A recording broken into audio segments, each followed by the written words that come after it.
பூமியில் குழப்பம் செய்யாதீர்கள் என்று அவர்களிடம் கூறப்படும் போது, நாங்கள் சீர்திருத்தம் செய்வோரே என கூறுகின்றனர். கவனத்தில் கொள்க, அவர்களை குழப்பம் செய்பவர்கள் எனினும் அவர்கள் உணரமாட்டார்கள். இந்த மக்கள் நம்பிக்கை கொண்டது போல் நீங்களும் நம்பிக்கை கொள்ளுங்கள் என்று அவர்களிடம் கூறப்படும் போது, இம்மூடர்கள் நம்பிக்கை கொண்டது போல் நம்புவோமா என கேட்கின்றனர். கவனத்தில் கொள்க, அவர்களை மூடர்கள், ஆயினும் அறிந்து கொள்ள மாட்டார்கள். நம்பிக்கை கொண்டோரை அவர்கள் சந்திக்கும் போது நம்பிக்கை கொண்டுள்ளோம் என கூறுகின்றனர்.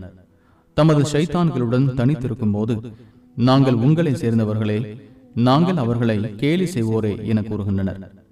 அல்லாஹ்வோ அவர்களை கேலி செய்கிறான். அவர்களது அத்துமீறலில் அவர்களை தடுமாற விட்டு விடுகிறான். அவர்களே நேர் வழியை விற்று வழிகேட்டை வாங்கியவர்கள். எனவே அவர்களின் வியாபாரம் பயன் தராது. அவர்கள் நேர்வழி பெற்றோரும் அல்லர்.